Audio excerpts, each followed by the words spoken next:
What's up? I'm Shandar, singer, songwriter, and producer, and today I'm going to be showing you how I put together my song Victoria off of my debut album, For the Grove.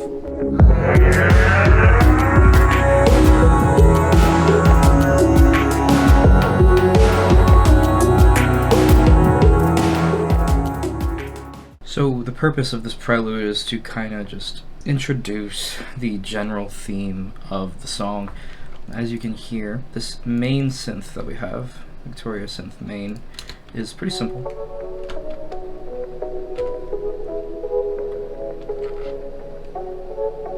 And if we strip it down, we actually hear it's actually just a classical style part composed of strings and horns primarily, and very, very, very deep-seated. Has this very boxy, bassy sound. Now, with the effects, it takes on this almost distant telephone in an empty, abandoned mall, is the way that I like to think about it. Something that feels very far away at first. This gets layered with these two synths right here. This is synth soprano and the synth phaser. This is the same exact synth as synth main, just up an octave. And then the phaser is a weird one, and I'll single it out so you can hear it. It's very weird. It's panning all over the place. It's still in the time, still on the tempo, but it's panning from left to right constantly. On its own, it sounds kind of irritating to listen to, but when you combine that with the central synth, you get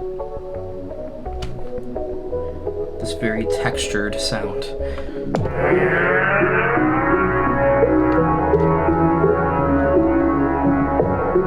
That glissando from one note to the next, it's very distorted, very dirty, very sounding.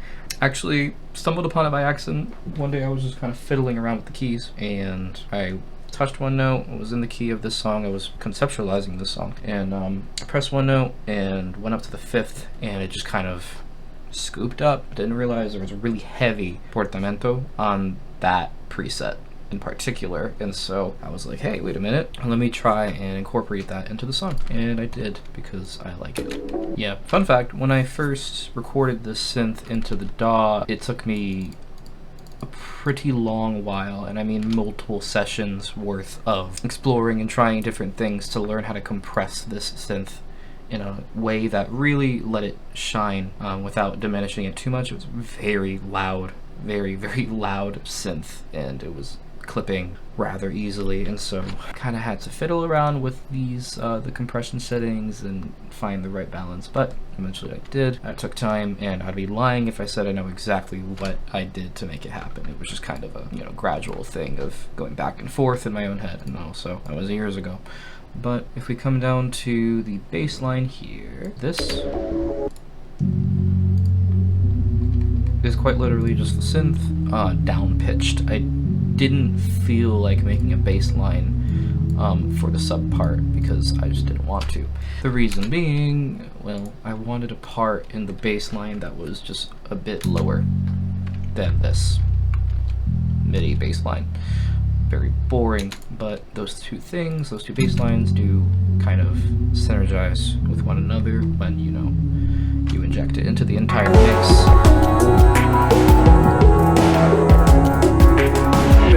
It's pretty appealing. People have actually asked me personally, who've listened to the song, do think that the percussion line is really, really cool but really weird. And so to kind of briefly go over how this is designed, it's obviously all MIDI. I'm not a drummer, but it is obviously all MIDI and midified. It's not super complicated. It's just kind of a lot of fitting things into specific spaces. But that kick pattern is definitely like very different. It's unorthodox. Obviously, because this synth right here is so mid to low heavy, very, very, very mid to low heavy, and drowns out a lot of that section of the mix. We have to balance that out with, of course, our vocals that go over top, provide some treble, and then obviously percussion helps to provide treble and gives it a pulse. Altogether, it comes out sounding like this.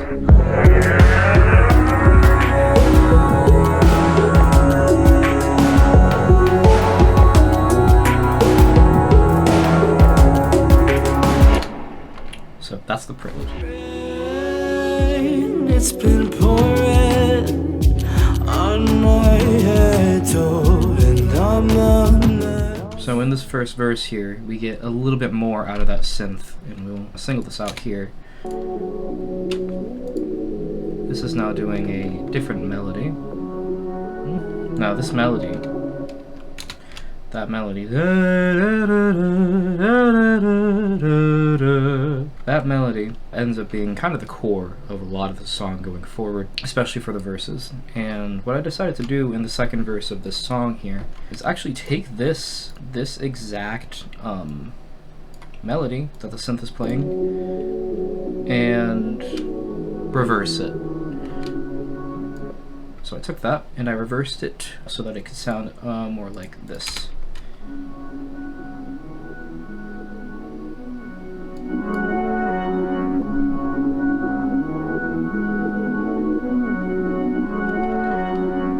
So before it was going da, da, da, da, da, da, da. Now it's going da, da, da, da, da, da. And it's literally the same exact melody, the same exact track actually, the same recording, just reversed for the second verse here. And instead of sticking with the synths here, I decided to go with a different texture, and I decided to actually just sing that section instead of having it be a synth for most of the second verse here. And you can hear that.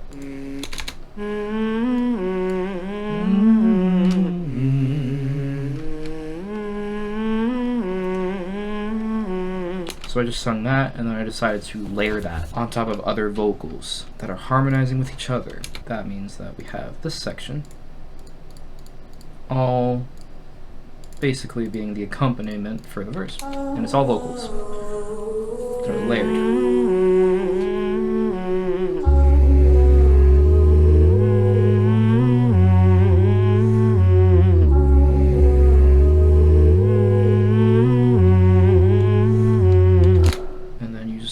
Vocal there, and you basically have that entire thing, and our percussion line as well. That's the verse.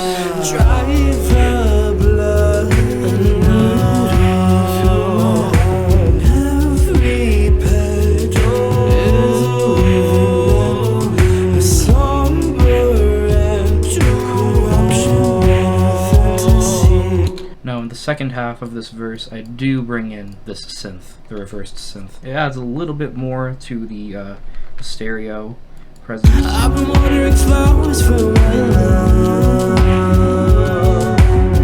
When the blossoms grow, it doesn't look a song. Let's have a small variation in the percussion here as well. Just give it a bit more texture, a little bit of variety, keep you interested. Now after that we go into the chorus.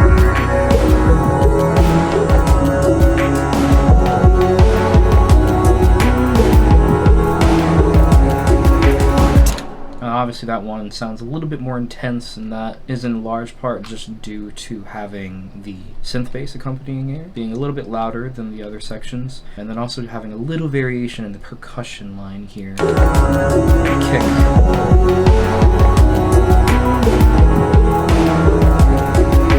Is going from its usual slower pattern following quarters to making eighths, giving it more bounce.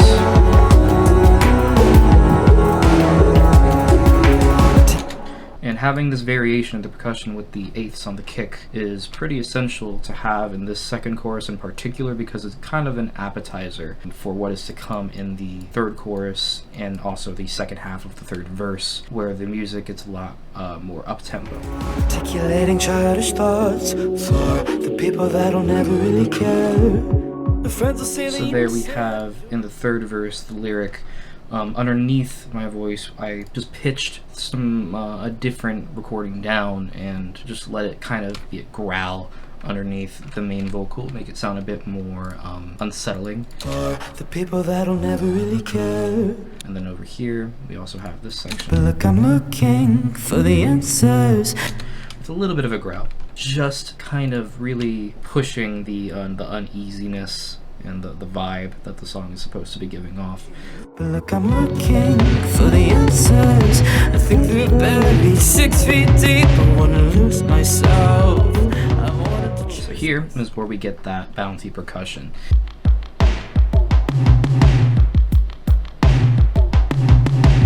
Very simple. far more simple than any of the other percussion parts, but it gives us that bounciness and that simplicity aids in that. I'm anxious.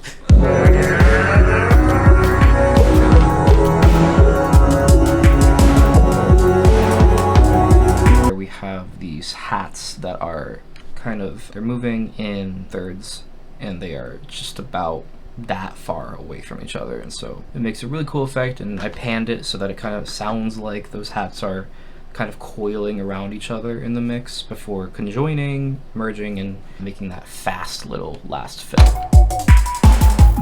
That.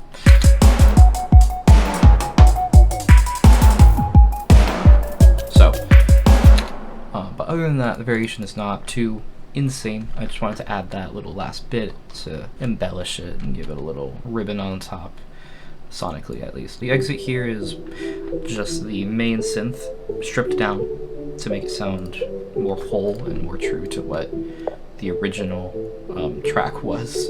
And this is not in the original key either, this is in A minor. And that is how you make Victoria. Very vaguely so. And that about sums it up for Victoria.